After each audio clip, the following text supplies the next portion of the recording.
Akkam jirtu kabajamtoota fardiftoota maddana keenya nagaan keenya kan kabajaaf jaalalaa laggeen tabbeen qaxxaamuree bakkuma jirtan maratti sinaago jecha oduu kan isinitti mu'an marsabaati.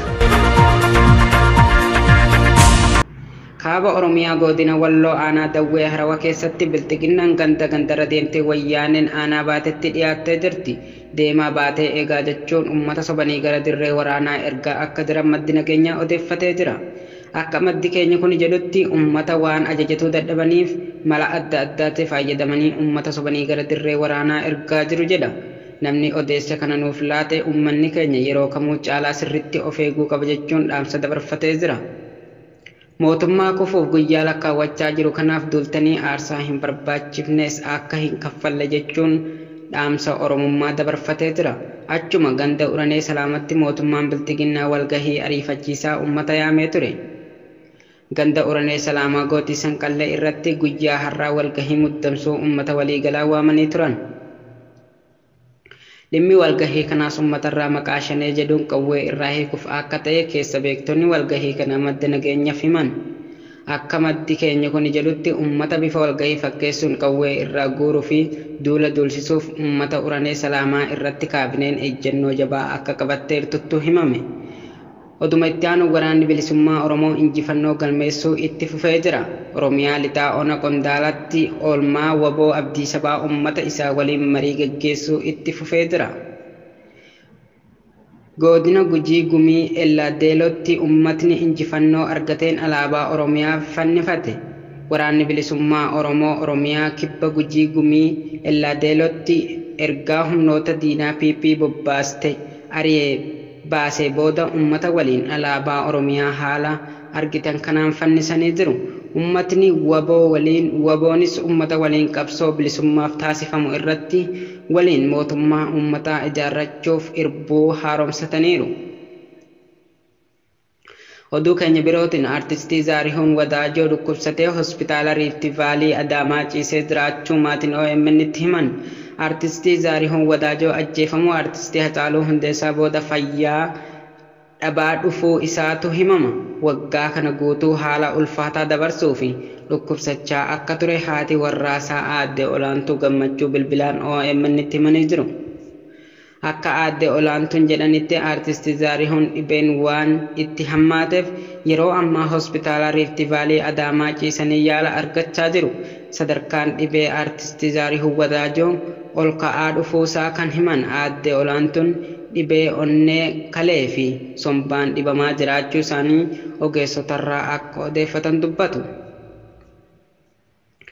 Waxabajjii 29 bara 2020 guyyaa artistii Hacaaluu Hundeessaa wareegametti ajjeefamuu artistii qaalii kanaa yeroo dhagaan of wallaaluun dhibirra bu'utu himama. Artistii Zaarihuun abdii fi egeree muuziqaa Oromoo kan ta'e Hacaaluu dhabutti hedduu akka miidhame kanaan dura yaada miidiyaaf kenneen ibsee ture.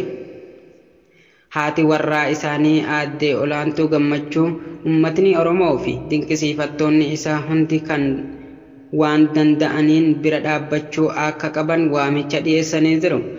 Kanaan cinatti waaqa kadhachuufin akka nuuf birmattan barbaanna jedhan.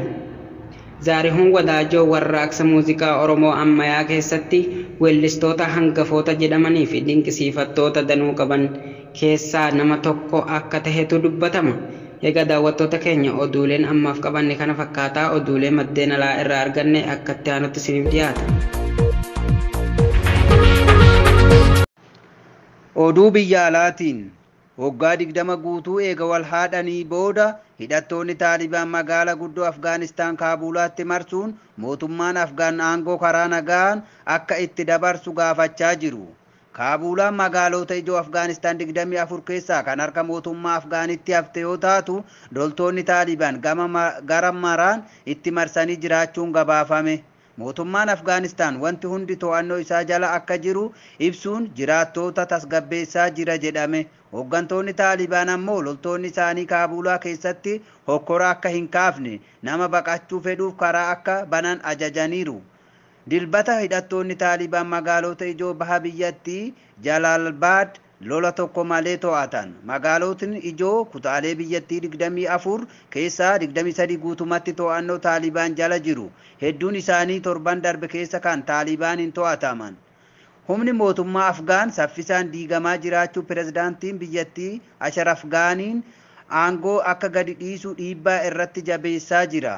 Filannoon isaa magaala guddattii Afgaan Kaabulaa irratti cichee loluu yookaan hidhattootatti harka kennachuudha. Ameerikaan hojjettoota ambaasii ishee Kaabulaa jiran baasuu eegalteetti. Dilbata gara buufata xayyaara geeffamanii achi xayyaarota geejjaba waraanaa gurguddoo 6 koraa turan. Kirkira lafaa cimaa Hayaatii rukkateen yoo xiqqaate namoonni 304 du'anii namoonni 1800 ol madaa'aniiru. Sanbata ganama ture kirkirri lafaa maagnituudii 7.2 kan biyyattii kan rukute manneen amantaa fi hoteelota dabalatee gamoolee hedduu jijjigsee barbadeesseera. Ministeerri muummee biyyattii miidhaa guddaa ga'eera jechuun ji'a tokkoof labsii yeroo muddamaa labseera. Haayitiin kirkira lafaa hamaa bara 2010tti biyyattii rukute irraa ammayyuu bayyanachaa jirti.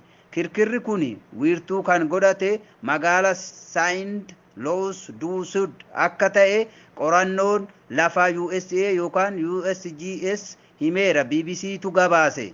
Eega hordoftoota keenya oduulee biyya keessaa fi alaa kan simbiraan gahaa ture an Alii Odaa fi Umar Sabaati. Gama ogummaa editeraatiin kan nu faana ture Muhee Callaa. Haga guyyaa boruutti walitti deebinu nagahaan tura.